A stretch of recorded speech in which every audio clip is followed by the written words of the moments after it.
आप सबका हार्दिक अभिनंदन है आज की पाठशाला में। पिछली बार हमने देव दर्शन की विधि सीखी। उम्मीद करता हूं आपको पूरी समझ में आई होगी और अब हम इसी विधि से देव दर्शन करें, ऐसी मेरी भावना है। जब कोई चीज हमको अच्छी सीखने को मिल जाती है तो फिर हम उसको अप्लाई भी करें कि हाँ, अब मुझे इसी तरीके से ये काम करना है। आज का विषय अपना देव पूजा है। जब हम देव पूजा करते हैं तो बहुत सारे प्रश्न हमारे मन में होते हैं कि ये क्यों, इसके बाद ये क्या होना चाहिए, इसका वास्तविक तरीका क्या है। ऐसे बहुत सारे प्रश्नों के समाधान आज अपन प्राप्त करने की कोशिश करेंगे और उसके बाद अगर कोई रह जाता है तो फिर वो अपन बाद में जिज्ञासा समाधान के माध्यम से करेंगे। सबसे पहले पूजन के इस व्याख्यान को अपन प्रारंभ करें या समझें, उसके पहले यह समझना है अपने को कि पूजक, पूज्य और पूजा तीनों में क्या अंतर है। पूजक, पूज्य और पूजा, इन तीनों में क्या अंतर है तो अपने आप अपने को पूजा क्या होती है ये समझ में आ जाएगा। सबसे पहले होता है पूज्य। पूज्य कौन, हमें किसकी पूजा करनी है तो कहते हैं जो मोक्ष को प्राप्त हो चुके हैं अथवा जो मोक्ष मार्ग में लगे हैं वे हैं पूज्य। मोक्ष को प्राप्त हो चुके सिद्ध भगवान, संसार मुक्त हो चुके अरिहंत भगवान और मोक्ष मार्ग में लगे हैं आचार्य, उपाध्याय, साधु, ये सब हमारे पूज्य कहलाते हैं। इनकी पूजा करनी है। और पूजक कौन होता है, पूज्य की पूजा करने वाला जो होता है वो पूजक होता है ना। हम सब पूजक हैं, हम सब पुजारी हैं, हम सब पूजा करने वाले हैं। और तीसरी होती है पूजा। पूजा क्या होती है, पूजा किसे कहते हैं तो पूजा का मैं बहुत शास्त्रीय अर्थ आपके सामने नहीं रख करके बिल्कुल सिंपल और सरल बताता हूं।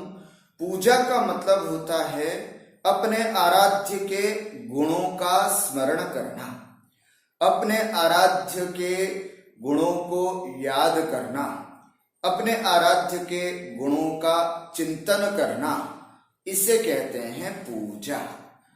बात समझ में आई। पूजा कोई बहुत बड़ा जटिल काम नहीं है और बहुत बड़ा जटिल पेचीदा क्रिया भी नहीं है, बहुत सरल है। अपने जो आराध्य हैं उनके गुणों का स्मरण करना, यह कहलाती है पूजा। अब क्यों करना पूजा, प्रश्न ये होता है, या फिर कब करना, यह भी प्रश्न होता है। तो कब करना है, इसके लिए जैसे हमने देव दर्शन के लिए भी बताया था आपको, ठीक इसके लिए इसी यहां पर भी यही बताएंगे। पूजा का समय सुबह का सबसे उत्तम माना जाता है। सर्वोत्तम समय जो हमारी दैनिक पूजा होती है, उस पूजा का सर्वोत्तम समय जो है वो हमारा सुबह का होता है।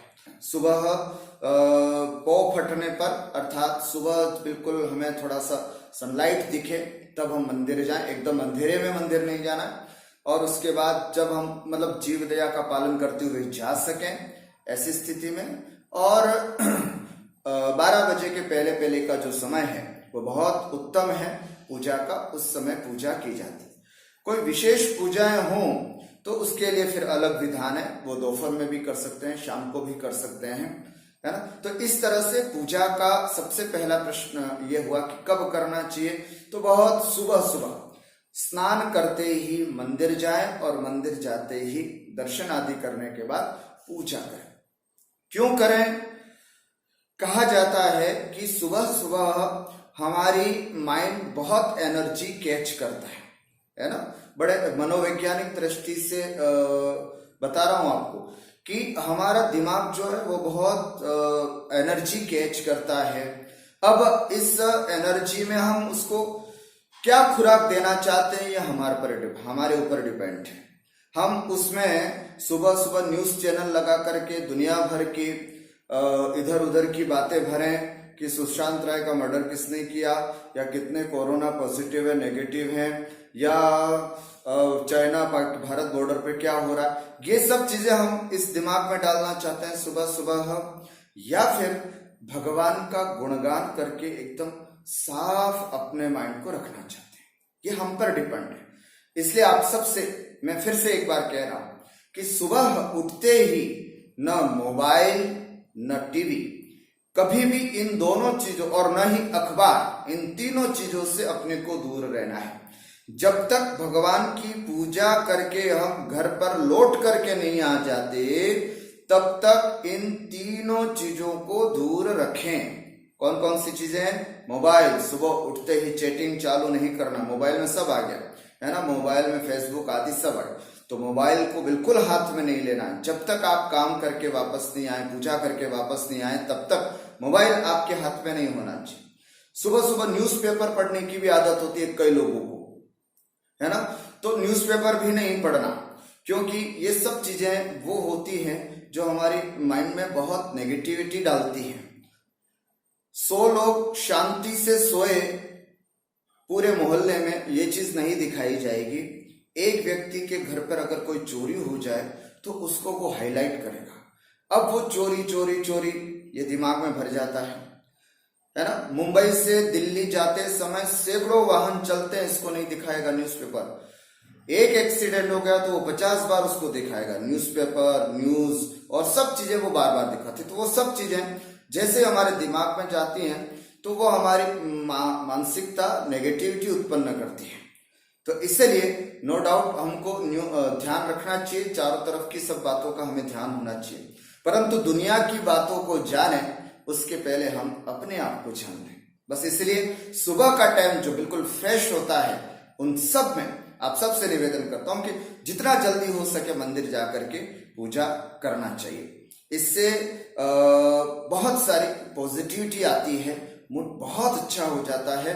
अगर आपने अभी तक ऐसा नहीं किया हो तो उसको करके देखिएगा, बड़ा आनंद आएगा। अभी तो वर्तमान में लॉकडाउन है, शायद विपरीत परिस्थितियां हैं, आप जा पाए नहीं जा पा रहे हैं, कैसे कर रहे हैं मुझे पता नहीं, लेकिन पूजा अगर वहां नहीं कर पा रहे तो घर पे भी कर सकते हैं। जैसे पर्युषण में अपन लोगों ने की घर पे, वैसे ही घर पर भी पूजन का कार्य कर सकते हैं।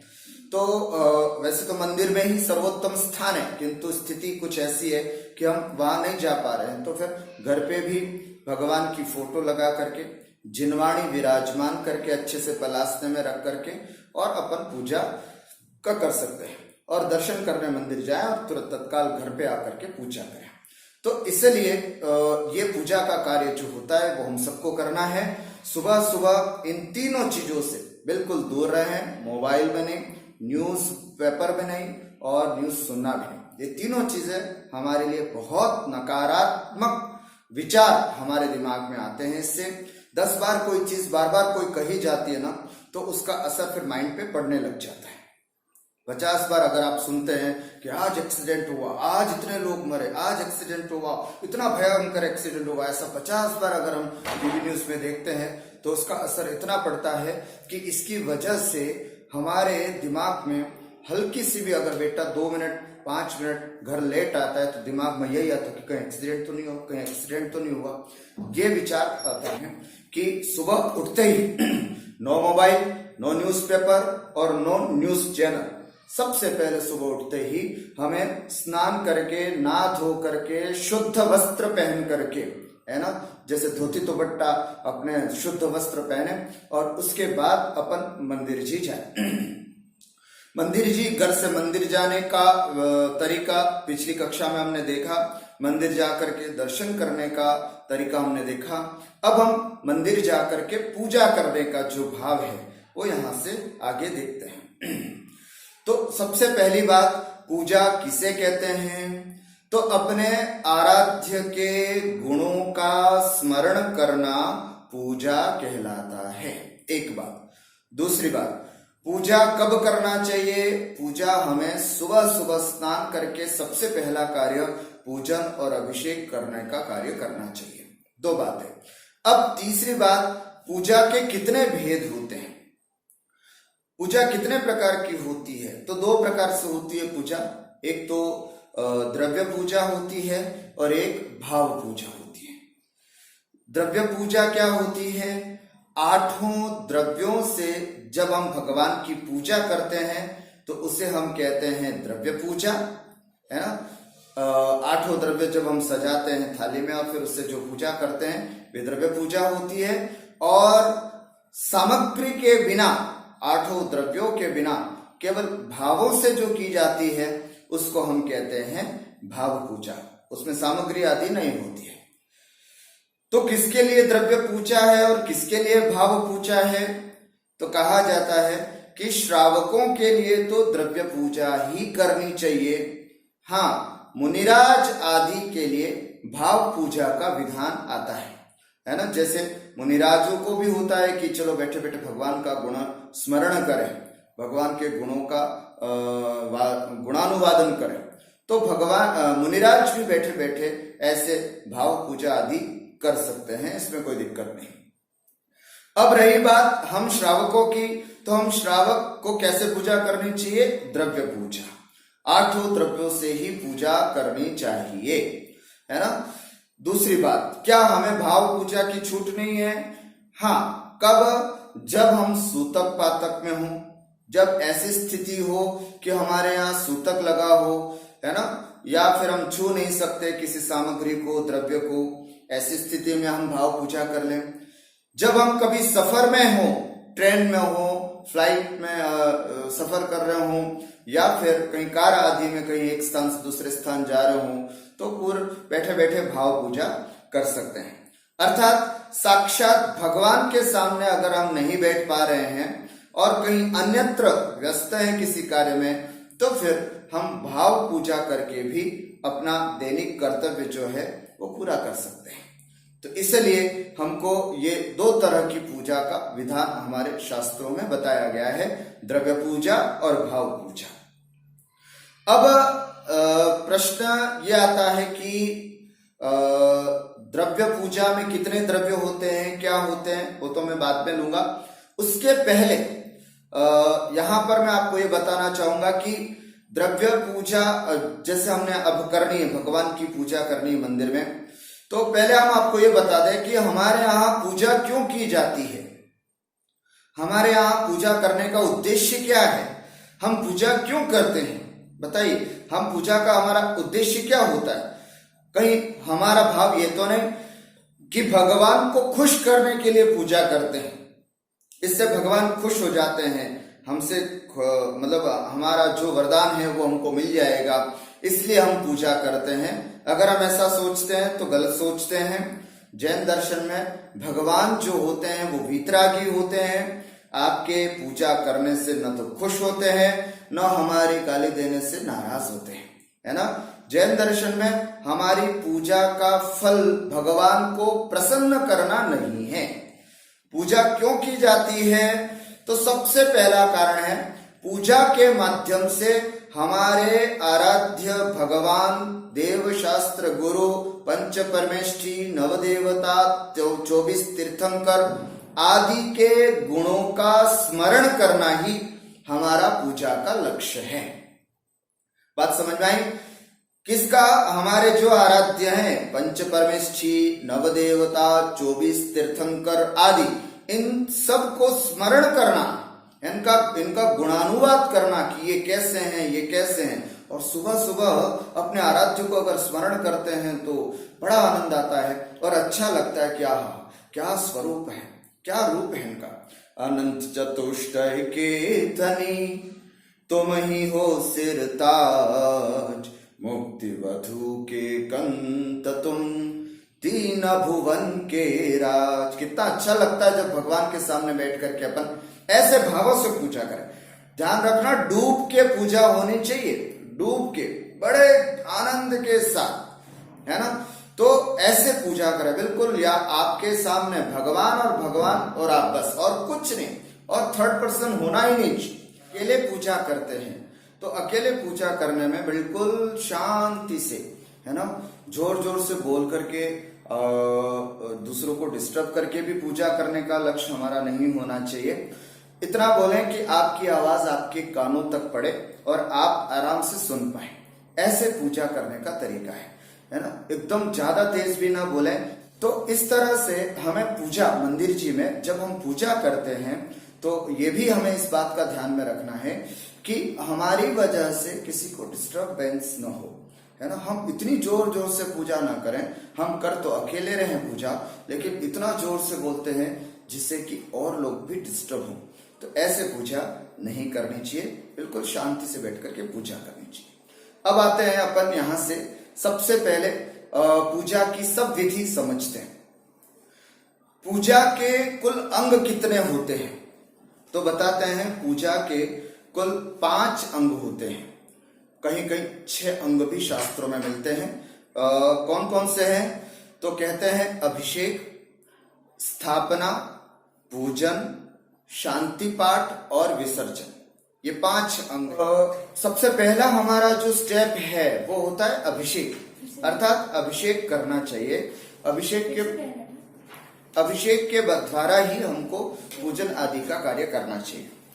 अब हम ये समझें कि अभिषेक कैसे करें, अभिषेक का तरीका क्या है। थोड़ा सा संक्षिप्त में पहले इसको समझते हैं और फिर डिटेल से हम पूजन के बारे में समझते हैं। अभिषेक नो डाउट हम सब धोती दुपट्टा पहने हुए हैं, है ना। तो धोती दुपट्टा पहन करके ही अभिषेक करना है। एक बात, शुद्ध हो हमारे वस्त्र, कहीं टच किए हुए नहीं हो, है ना। ये दूसरी बात। कई बार ये प्रश्न होता है कि सब धोती दुपट्टे में ही क्यों अभिषेक पूजन आदि। तो इसके लिए ये कहा जाता है कि जैसे शुद्ध वस्त्र होते हैं वैसा ही शुद्ध हमारा मन लगता है। अगर अशुद्ध वस्त्र रहेंगे तो परिणाम भी अशुद्ध रहेंगे। इसलिए परिणामों में शुद्धता लाने के लिए हम बिल्कुल शुद्ध धोती दुपट्टा, जो एक दिन पहले शाम को पानी में डाल करके सुखाए गए हों, ऐसे धोती दुपट्टा पहन करके ही हमको अभिषेक करना चाहिए। एक हल्का सा भी उसको टच होता है तो उस व्यक्ति के परमाणु उस कपड़ों में जाते हैं, ये नियम है ना। तो इसलिए जब हम कपड़े पहन करके जाते हैं धोती दुपट्टे में तो हम कोशिश करते हैं कि किसी को भी स्पर्श ना करें, किसी को भी टच ना करें, और विशेष करके उस व्यक्ति को जो बिल्कुल स्नान किया हुआ नहीं हो, जो गंदा हो, ऐसे व्यक्ति को स्पर्श नहीं करें। और सबसे पहले ऐसे धोती दुपट्टा पहन करके हमको अभिषेक के लिए रेडी होना है। दूसरा, अभिषेक करते समय हमारा दुपट्टा जो है दुपट्टे से सर ढका हुआ होना चाहिए, है ना। सर ढका हुआ होना चाहिए, या तो ये वाला धोती दुपट्टा पहन करके और ऊपर ऐसे निकाल करके और फिर सर ढके, या फिर वो एक तरीका होता है पूरा इस तरह से बांधने का, वो उस तरीके से भी हम दुपट्टा बांध करके जिससे कि सर पूरा ढक जाए, और वो होना चाहिए। विशेष करके सभी लोग बच्चे जो हैं अगर सुन रहे हैं तो उनके लिए भी जरूरी, पूजा करते समय हमारे हाथ कहीं पर भी टच नहीं होना चाहिए, है ना। कभी बालों में, कभी कानों में, कभी, है ना, ऐसे नाक में, कहीं पर भी। और अगर बहुत ज्यादा कहीं खुजली आ रही है, ऐसा कुछ हो गया है, तो करने के बाद तत्काल हाथ धोवे, है ना। हाथ धोने के बाद ही अभिषेक करने के लिए जाएं। हाथ धुल जाए उसके बाद हाथ बिल्कुल आपके ऐसे ही जुड़े रहने चाहिए भगवान के अभिषेक करने तक, है ना। उसके बाद आपके हाथ कपड़ों को भी नहीं लगना चाहिए, बालों को भी नहीं लगना चाहिए, और शरीर के किसी भी बॉडी को नहीं लगना चाहिए। बिल्कुल ऐसे हाथ रखें, हाथ को बांध करके रखें, ऐसी शुद्धता के साथ अपने को जाना है। उसके बाद आती है तिलक लगाने की बात। हमें पहले तिलक लगाना चाहिए अभिषेक करने से पूर्व। तो तिलक कहाँ लगाना चाहिए, तिलक कितने लगाना चाहिए और तिलक क्यों लगाना चाहिए, उसका भी कारण बताया जाता है कि तिलक लगाने के कुल वैसे तो 9 स्थान हैं, 9 स्थानों पर हमको तिलक लगाना चाहिए। क्यों लगाना चाहिए 9 स्थानों पर तिलक, इसके लिए जानना है कि जब हम अभिषेक या पूजन करते हैं तो फिर हम अपने आप को इंद्र के समान कल्पना करते हैं। हम साक्षात इंद्र बन करके भगवान की पूजा करते हैं। तो इंद्र बनने के लिए हमको आभूषण तो धारण करने चाहिए। तो आभूषण के लिए हम क्या करते हैं, आभूषण नहीं पहन करके भी हम संस्कार करते हैं उन आभूषणों का। कैसे, जैसे हमने यहां तिलक लगाया, ये प्रतीक है इस बात का कि हमने मुकुट धारण किया। जैसे उसके बाद यहां और यहां तिलक लगाया, ये इस बात का प्रतीक है कि हमने कुंडल पहन लिए। उसके बाद हम तिलक यहाँ कंठ में लगाते हैं, ये इस बात का प्रतीक है कि हमने कंठाहार पहन लिया। गले का एक सुंदर सा हार होता है जो इंद्र बनने के लिए आवश्यकता है या इंद्र बनते हैं वो पहनते हैं, इसके लिए हमने कंठाहार पहन लिया।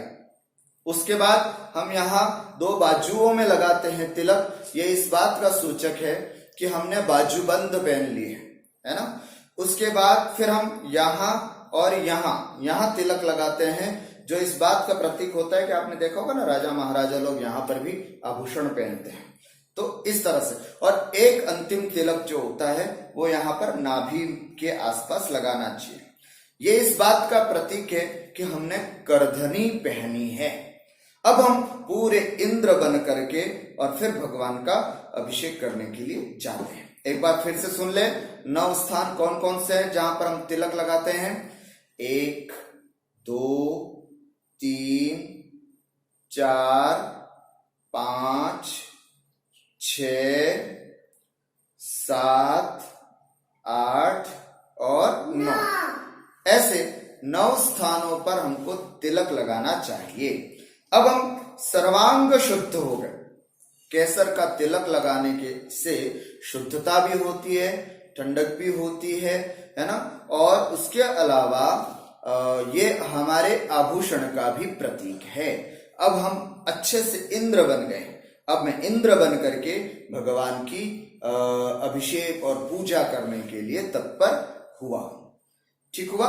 ऐसे 9 स्थानों पर हम तिलक लगा करके और फिर अब हम आगे भगवान का अभिषेक करने के लिए जाते हैं।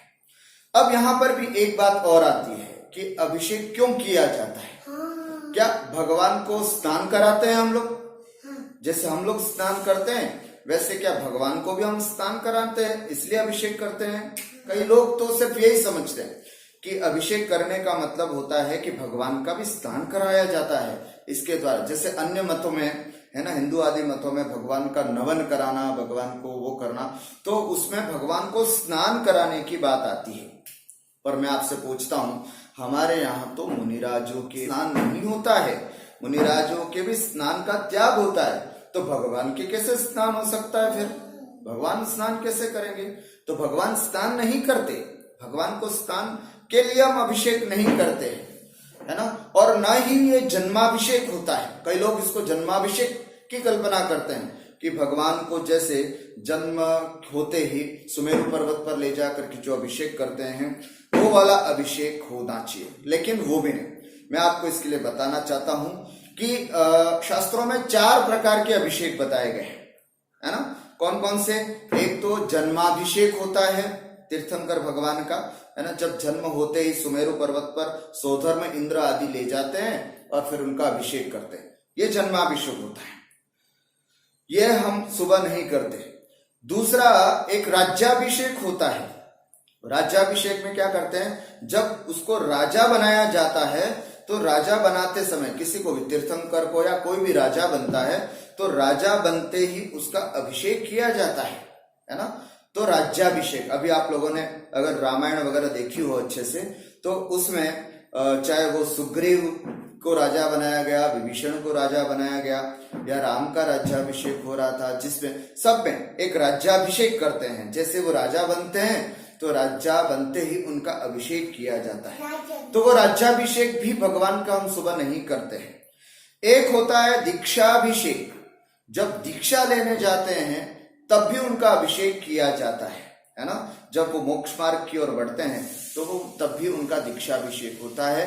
वो दीक्षाभिषेक भी हम नहीं करते रोज, वो अभिषेक भी नहीं है ये, है ना। जैसे हम विवाह के लिए जाते हैं ना, तो विवाह संस्कार का भी अभिषेक होता है हमारा। जैसे हम विवाह करने के लिए जाते हैं तो आप लोगों ने देखा होगा वो उपटन वगैरह लगाते हैं, पूरी मालिश करते हैं और मामा आकर के उसको उठाता है गोद में और अभिषेक वगैरह करते हैं। तो वो एक संस्कार होता है। तो वो हमारा गृहस्थ जीवन में प्रवेश करने का संस्कार अभिषेक होता है। और मुनिराजों का प्रवृज्या अर्थात संन्यास आश्रम लेने के लिए जो अभिषेक होता है वो हमारा दीक्षाभिषेक जानना चाहिए, उसको हम दीक्षाभिषेक के रूप में कहते हैं। और चौथा जो अभिषेक होता है वो होता है जिनबिंब अभिषेक, है ना। उसको हम जिनबिंब अभिषेक कहते हैं, जिसको हम प्रतिमाभिषेक भी कहते हैं। प्रतिमा का अभिषेक अथवा जिनबिंब अभिषेक ये सब उसके अंदर अभिषेक के अंतर्गत जानना चाहिए। तो अब जो हम रोज जो सुबह उठ करके भगवान का अभिषेक करते हैं वह न तो जन्माभिषेक है, न राज्याभिषेक है, न दीक्षाभिषेक है, बल्कि जिन प्रतिमाभिषेक है। कौन सा अभिषेक है? जिन प्रतिमाभिषेक है, भगवान की प्रतिमा का अभिषेक है। इसलिए अब हम भगवान की प्रतिमा का अभिषेक करते हैं। फिर प्रश्न होता है कि क्या आवश्यकता है भगवान का अभिषेक करने की, है ना? भगवान को अभिषेक क्यों किया जाता है? भगवान को अभिषेक करने की क्या आवश्यकता है? बिना अभिषेक के भी तो कार्य हो सकता है, पूजन प्रारंभ कर सकते हैं। नहीं, यहां भगवान का अभिषेक करने का उद्देश्य केवल इतना ही है कि अभिषेक करने के बाद हम गंधोदक प्राप्त कर सकें और गंधोदक हम अपने मस्तिष्क पर लगा सकें, हम अपने ललाट पर लगा सकें। ये उद्देश्य, मुझे गंधोदक चाहिए इसलिए अभिषेक करना है। समझना, मुझे गंधोदक भगवान के परम औदारिक शरीर को स्पर्श करके किया हुआ जो जल है वो मुझे अपने मस्तक पर लगाना है, इसलिए मैं अभिषेक करता हूं। बात समझ में आ रही है? अभिषेक करने का उद्देश्य क्या है ना? इसलिए तो गंधोदक जो होता है वो बहुत पवित्र बताया जाता है। तो उसका कारण क्या है? इसमें दो पवित्रताएं मिलकर के और फिर गंधोदक बनता है, वो पवित्र बनता है। एक तो प्रतिमा हमारी पवित्र है। क्यों पवित्र है? क्योंकि इसको बकायदा पंच कल्याणक में इसको बहुत अच्छी तरह से प्रतिष्ठित किया जाता है। प्रतिमा जी को सूर्य मंत्र दे करके मुनिराज उसको प्रतिष्ठित करते हैं, है ना? पूरे पंच कल्याणकों में जो अंतरंग की क्रिया है या जो मुख्य क्रिया है वो तो हम देख ही नहीं पाते हैं, बाहर सिर्फ मंच पर नाटक हमको दिखाया जाता है। लेकिन जो वास्तविक प्रतिमा पाषाण कैसे भगवान बनता है वो प्रोसेस सब अंदर होता है। तो उसमें बकायदा सूर्य मंत्र दिया जाता है।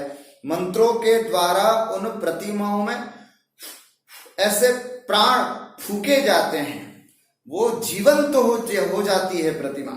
मुझे नहीं पता, आप लोग तो सब प्राय उसको प्रतिमा समझते होंगे, पाषाण समझते होंगे, कोई धातु समझते होंगे, लेकिन मुझे तो मंदिर में जाते ही भगवान नजर आते हैं। बिल्कुल साक्षात भगवान नजर आते हैं। वो भगवान ही है, क्योंकि हमारे मुनिराजों के द्वारा बकायदा उसमें प्राण प्रतिष्ठा की जाती है, सूर्य मंत्र दिए जाते हैं, पूरा अंकन्यास किया जाता है, अलग अलग स्थानों पर सब मंत्र लिखे जाते हैं, बीजाक्षर लिखे जाते हैं। उन तमाम बीजाक्षरों से वह प्रतिमा बहुत सुंदर और प्रतिष्ठित बन जाती है, पूजने योग्य बन जाती है। तो अब ये प्रतिमा जो है वो एक सामान्य नहीं है, अब ये साक्षात भगवान बन चुके हैं। तो प्रतिमा पवित्र हो गई। उसके बाद आपका जल पवित्र था, है ना? जब अभिषेक करते हैं उसके पहले जल को भी पवित्र करते हैं।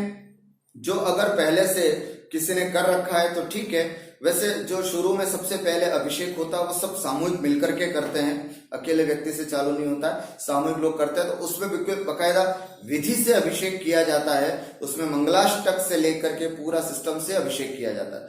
उस दौरान जो मंदिर में चरी रखी हुई होती है उसको भी पवित्र कर देते हैं, उसमें जो जल है उसको पवित्र करते। गंगा सिंधु रोहित रोहिता हरितरिकांता सीता सीतोदा नारी नरकांता सुवर्ण रूप कूला रक्त रक्तोदा क्षीरांभो निधि शुद्ध जलम, है ना? इस तरह से उसको जल को भी शुद्ध किया जाता है। फिर हम बाद में अभिषेक करने पहुंचते हैं तो चरी में रखा हुआ जल हमको मिलता है, तो वो शुद्ध अपने को जल मिलता है। तो ऐसे अब वो जल भी शुद्ध है, भगवान भी शुद्ध है, पवित्र है, और भगवान के ऊपर जो अभिषेक करते समय जल डाला जाता है तब जो मंत्र बोला जाता है ओम ह्रीम श्रीम क्लीम ऐं अर्हं, तो वो जो बीजाक्षर बोले जाते हैं वो भी पवित्र हो गए। तो ऐसे तीन पवित्रता को प्राप्त हो करके जो गंधोदक हमको प्राप्त होता है वो हमारी भावना होती है कि एक बार दिन में भगवान का गंधोदक मिल जाए तो बहुत अच्छा है, बहुत सुकून हो। इसलिए हम भगवान का अभिषेक करते हैं। समझ में आया? भगवान का अभिषेक क्यों करते हैं?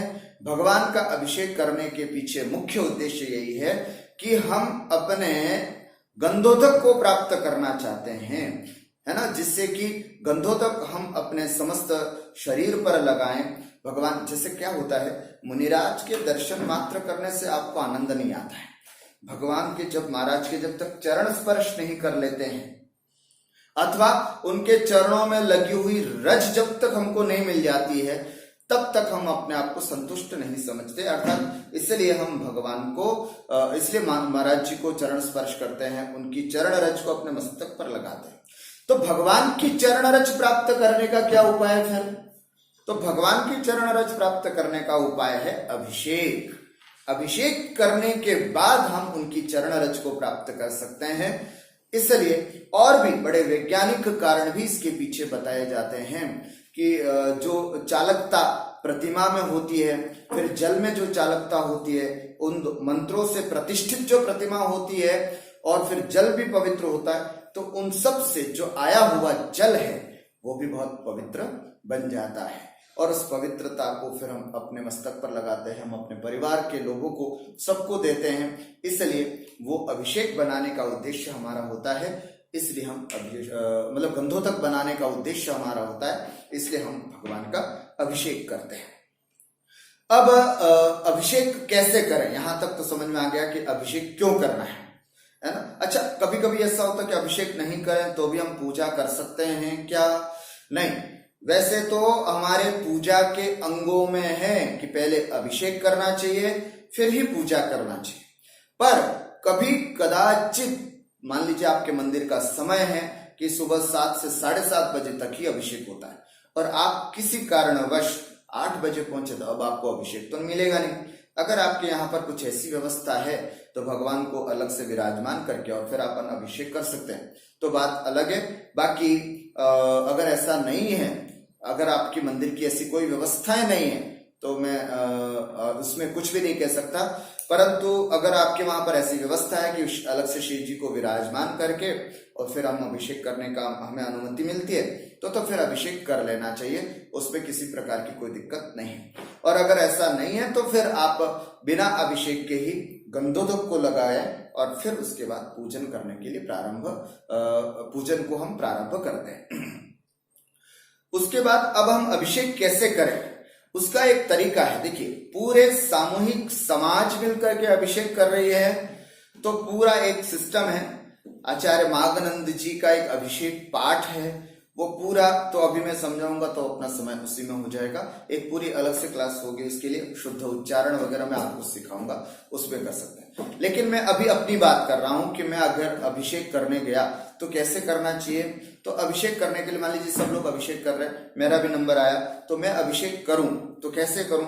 तो तरीका है बिल्कुल, है ना। कलश लिया अपन ने, कलश को और इस तरह से भगवान के ऊपर हमको कलश से धारा देनी चाहिए। ध्यान रखें, ऐसे एक हाथ से कलश नहीं पकड़ना चाहिए कभी, न लेफ्ट हैंड से कलश पकड़ना चाहिए, और न ही भगवान के ऊपर जो हम अभिषेक करते हैं न पीछे से देना चाहिए। जैसे मान लीजिए भगवान बैठे हैं तो कोई ऐसे पीछे से अभिषेक कर रहे हैं, वो भी अशुभ माना जाता है। कहा जाता है जब किसी महाराज जी का समाधि मरण होता है तब पीछे से अभिषेक किए जाते हैं। भगवान का अभिषेक करते समय कभी पीछे से अभिषेक नहीं करना, आगे से ही इस तरह से अभिषेक करने का भाव आता है, ऐसे ही हमको अभिषेक करना चाहिए। ठीक हुआ।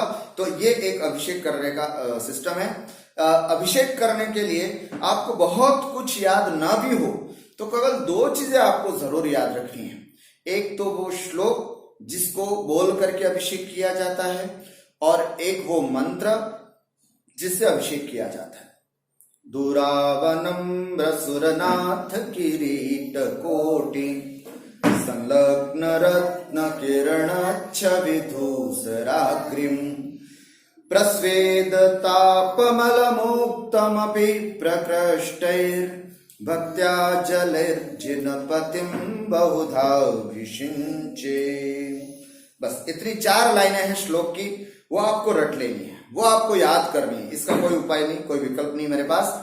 या फिर एक और भी है माघनंद जी का, कर्म प्रबंध निगड़ैरपि हीन ताप्तम ज्ञात्वा विभक्ति वशतः परमादिदेवं त्वं स्वीय कल्मष गणोन्मथनाय देव शुद्धोदकैरभिनयामि नयार्थतत्त्वम्। ये 4 लाइनें ये भी है या ये भी है, कोई भी 4 लाइनें अपन बोल करके फिर भगवान का अभिषेक प्रारंभ कर सकते हैं। अब मंत्र बोलना है। मंत्र भी 2 है मेरे पास, उनमें से जो भी आपको ठीक लगे वो मंत्र बोल करके फिर भगवान का अभिषेक करना चाहिए। कौन कौन से?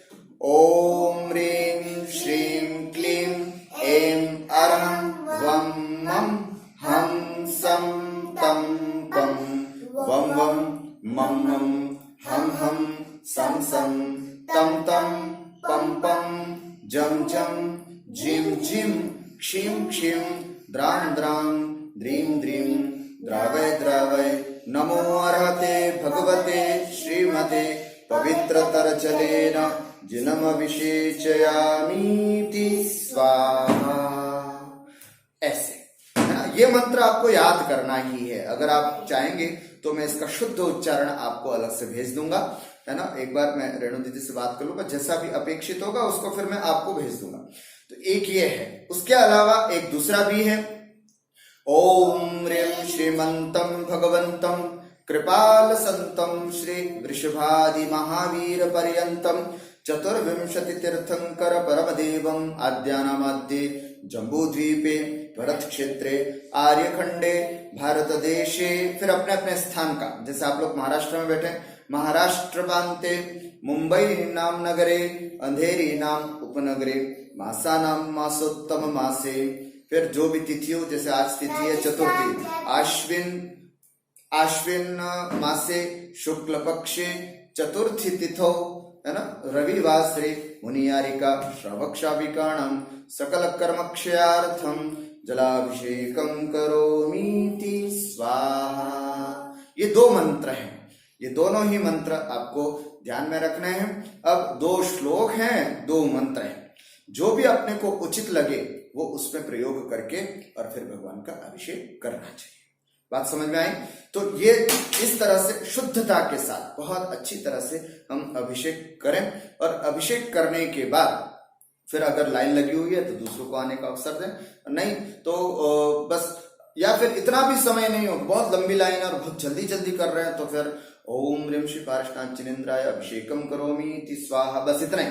जैसे आदिनाथ भगवान ओम ह्रीं श्री आदिनाथ चिनेन्द्राय जलेनाभिषेकम करोमि इति स्वाहा, बस इतना बोले, लेकिन बोले जरूर, कुछ न कुछ बोले, और जोर से भी नहीं बोलना, धीरे से बोले।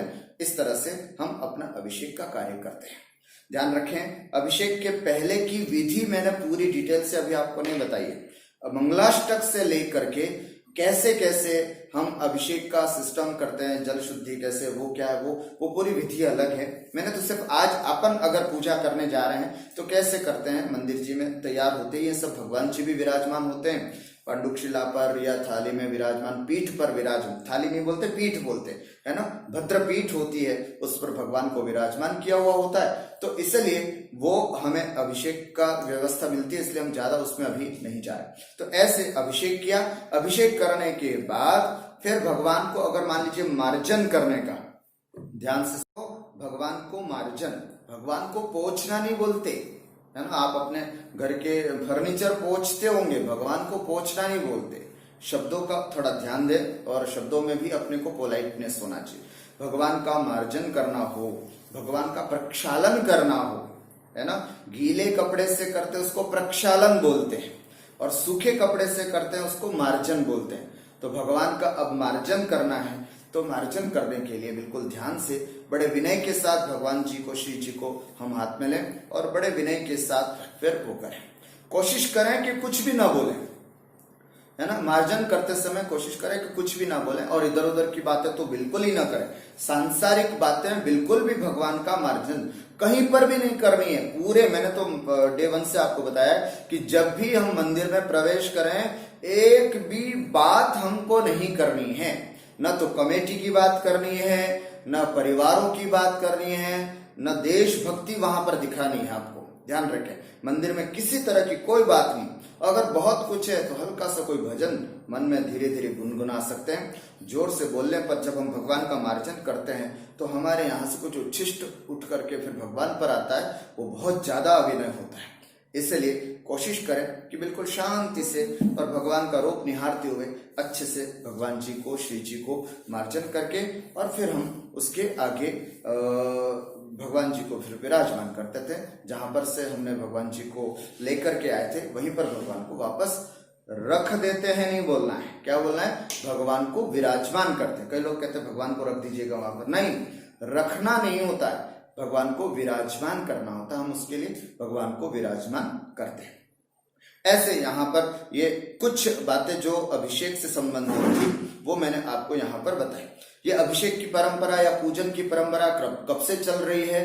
तो ये अनादिकाल से है। क्यों साहब इसको अनादिकाल से कैसे कह सकते हैं? इसलिए कहते हैं कि चतुर्निकाय के देव नंदीश्वर द्वीप जाते हैं सौधर्मेंद्र के सानिध्य में। सौधर्मेंद्र लेकर के जाते हैं, उनकी लीडरशिप में जाते हैं। तो सौधर्मेंद्र के सानिध्य में सभी लोग जब जाते हैं तो वहां पर पूजन अभिषेक सब करते हैं। विदेश क्षेत्र के सभी कार्यक्रम पोस्टपोन कर देते हैं, वहां रुक जाते हैं और पहले अष्टानिका आदि में अभी वहां जाकर के खूब ठाट बाट से अभिषेक, पूजन आदि सब कार्य करते हैं। तो इसीलिए हमारे यहाँ पर भी ये अभिषेक, पूजन आदि की जो क्रियाएं हैं उसको सामूहिक रूप से करना चाहिए और बड़े ठाट बाट के साथ करना चाहिए और ये अनादिकाल की परंपरा होती है।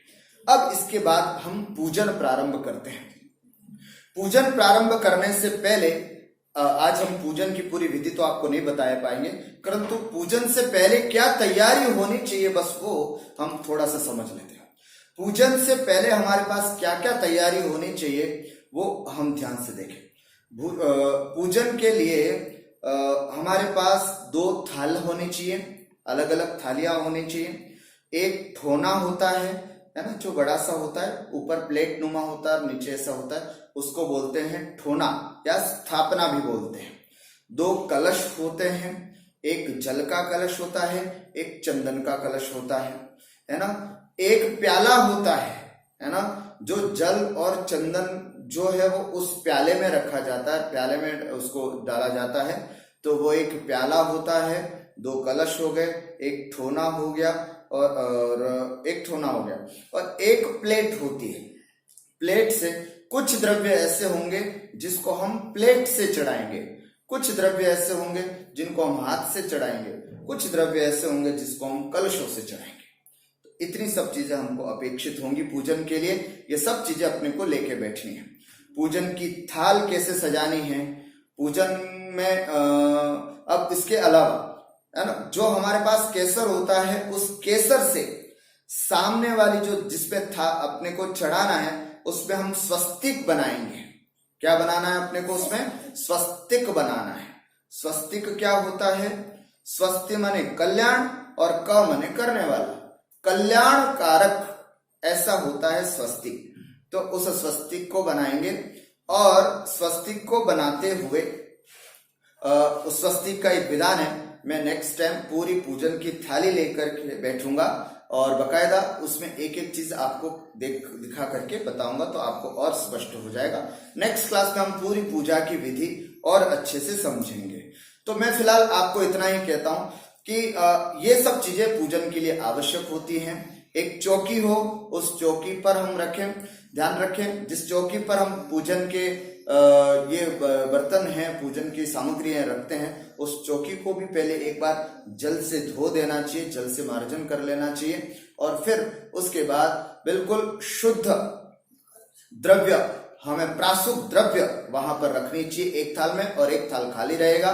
उस एक थाल में क्या बनाना है, उस ठोने में क्या बनाना है, फिर हम स्थापना आदि कैसे करें